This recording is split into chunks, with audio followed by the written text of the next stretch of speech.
Every day, something dramatic happens in the Caribbean that affects our lives. We'll give you the details. We'll give you the facts on Caribbean Perspective with Eddie Frederick. Host Eddie Frederick. Welcome to Caribbean Perspective. So glad you can join us. The story that takes the lead in today's edition for Friday, 19th April 2024, and brought to you in association with our friends at Antillean Group. A mix of steady growth, declining inflation, and a warning from the IMF of more economic shocks to come. Details after this important message. Believe in our strength, we'll stand by you. Protection from all, perils big and small. Reassurance we give, it's so clear to see. Peace of mind, that's our service guarantee. We look after all our family. Yes, we do at every opportunity. Antillean Group, underwriters of all classes of insurance solutions for your protection and investment. Live well financially.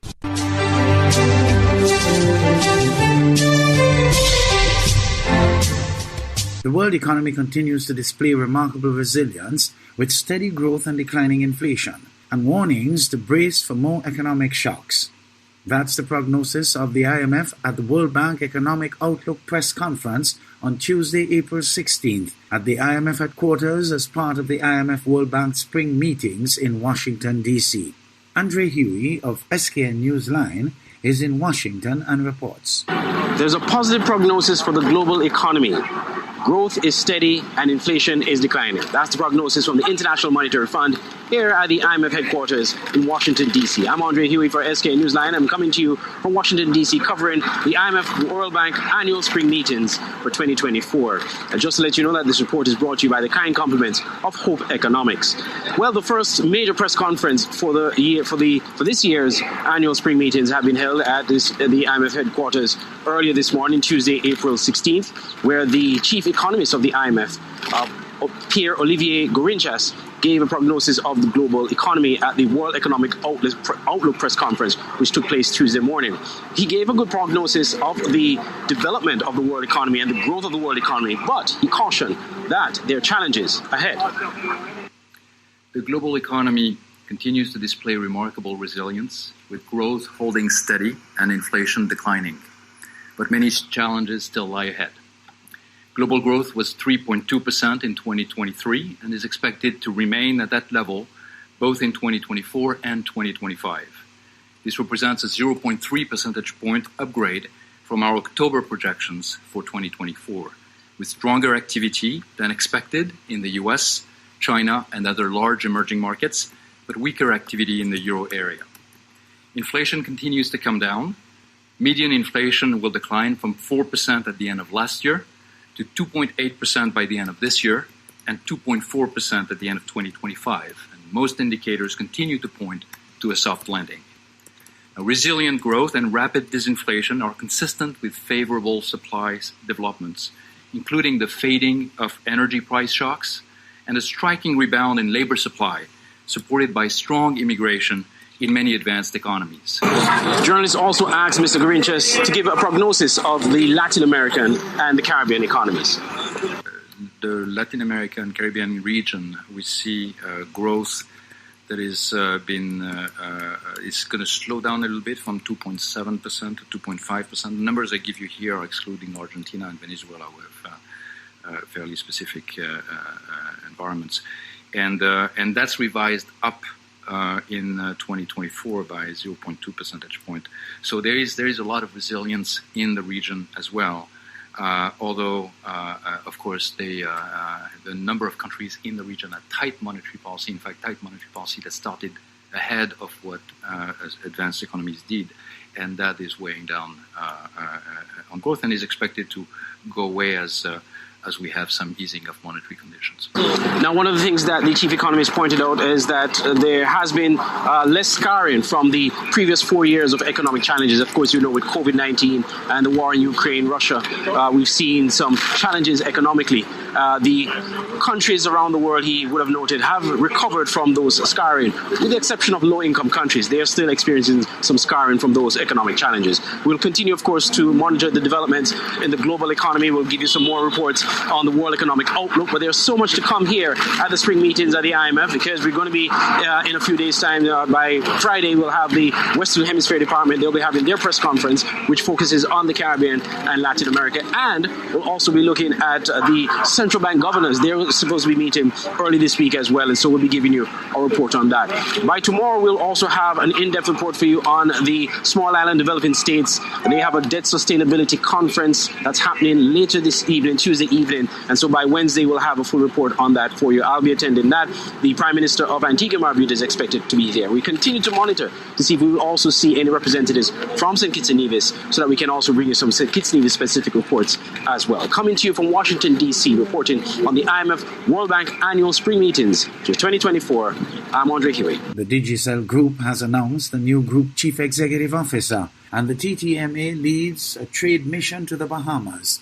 Peter Christopher of CNC3 Business Watch reports. In a release on Monday, the Digicel Group confirms Marcelo Cataldo will become its new Group Chief Executive from May 1st, 2024. In a statement, Cataldo, who is from Paraguay, says, "I am very proud to have the opportunity to lead such a vibrant company that has achieved and done so much to bring positive change to the communications landscape and to communities across the Caribbean and Central America. As a customer obsessive, I've admired how the Digicel team consistently finds new and innovative ways to forge connections with customers and to ingrain that behavior across the organization. I'm excited to be a part of that." The Trinidad and Tobago Manufacturers Association has announced a trade mission to the Bahamas. The trade mission comprises 15 local companies spanning diverse sectors, including food and beverage, paint, printing and packaging, and chemicals, which are supported by key stakeholders, including the Ministry of Trade and Industry, Export TT, and Exim Bank. Dr. Mahindra Ramesh Ramdeen, the CEO of the TTMA, leads the mission, which seeks to cultivate closer business ties and facilitate fruitful collaborations between Trinidadian and Bahamian enterprises. The mission, which began on Monday, is set to conclude on Friday, April 19th. The TTMA says the initiative underscores the collective commitment to driving economic growth and expansion opportunities for Trinidad and Tobago's thriving manufacturing sector.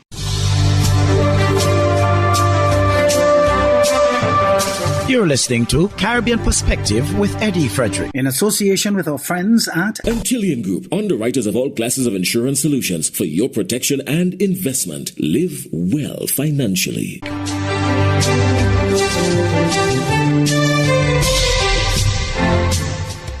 economic citizens of St. Kitts and Nevis, along with potential investors, entrepreneurs and creative artists, are invited to the inaugural Investment Gateway Summit 2024 to be held 10th to 14th July at the St. Kitts Marriott Resort. Glenn Bart of SKN Newsline has more. During the summit, attendees will be engaged in various presentations and panel discussions, as well as having the opportunity to interact with the Prime Minister, other ministers of government, as well as with local and international CBI agents and real estate developers. According to a government source, Prime Minister Dr. Terence Drew is quoted as saying, quote, "The decision to reschedule the St. Kitts and Nevis Investment Gateway Summit 2024 stems from our commitment to deliver a truly exceptional experience. By pushing the dates to July, we aim to raise the bar and create an unparalleled environment conducive to fostering global connections and driving sustainable growth. Spotlighting our sustainable island state, the IGS Summit invites our agents and economic citizens to see our innovation firsthand," end quote. The summit will also provide for interactive workshops, networking with industry leaders, and the experience of our culture and heritage of St. Kitts and Nevis. Lindbergh reporting for SK Newsline. The Guyana government has approved a recent United Nations Security Council statement emphasizing the necessity of preserving regional peace and security in light of escalating tensions with Venezuela. The endorsement by the UN aims to reaffirm international support for stability in the region, highlighting the global community's interest in resolving disputes peacefully. Tiana Cole provides further insights into how this UN statement affects the ongoing situation between Guyana and Venezuela in this HGP Nightly News report. The Security Council has urged both Guyana and Venezuela to exercise maximum restraint and reminded both parties of their obligations to comply with the Order of Provisional Measures issued by the International Court of Justice on December 1, 2023. The Council, in a statement, underscored the importance of maintaining regional peace and security and ensuring that the Latin America and Caribbean region remains a zone of peace.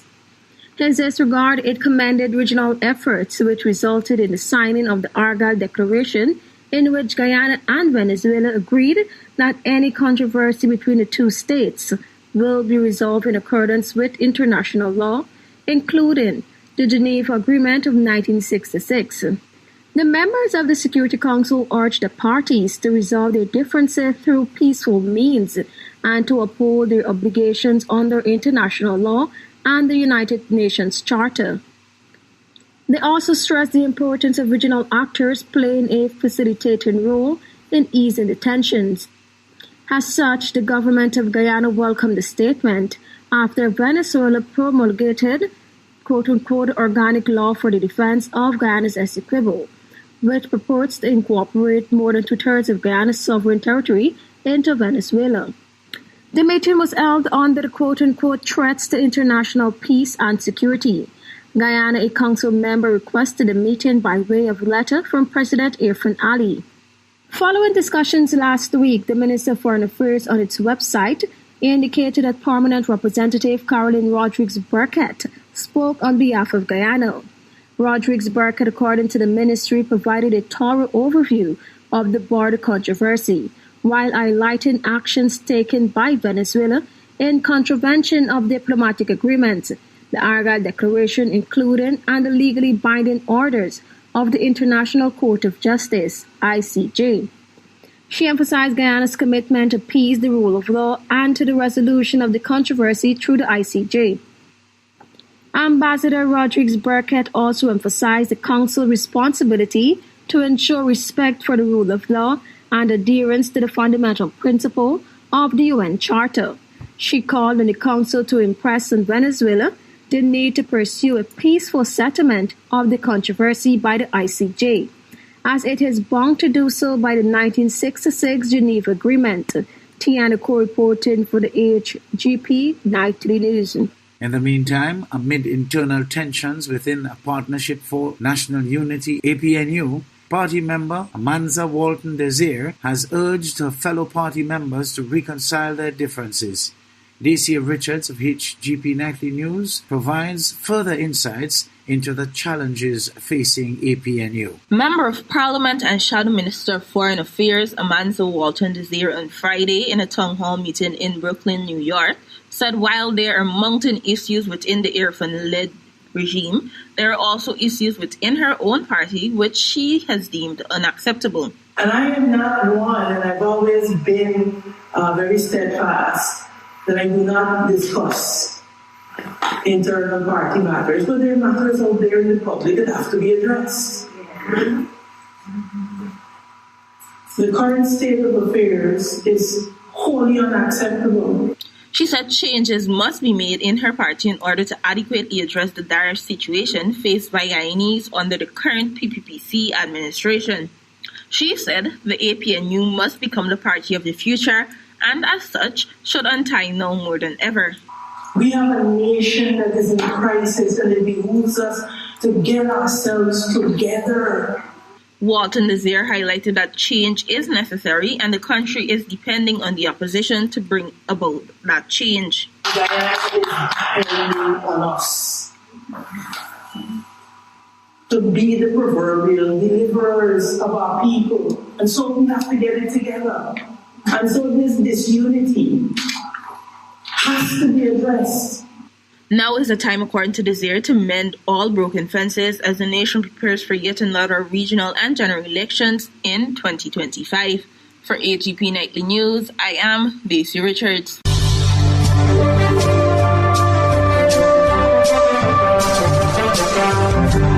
I am Eddie Frederick, wishing you a restful weekend. This has been Caribbean Perspective, a whole new approach to highlighting developments in the Caribbean. In the meantime, please follow us on Facebook and subscribe to our YouTube channel for daily regional news and more, in association with our friends at Antillian Group. Believe in our strength, we'll stand by you. Protection from all perils, big and small. Reassurance we give, it's so clear to see. Peace of mind, that's our service guarantee. We look after all our family. Yes, we do at every opportunity. Antillian Group, underwriters of all classes of insurance solutions for your protection and investment. Live well financially.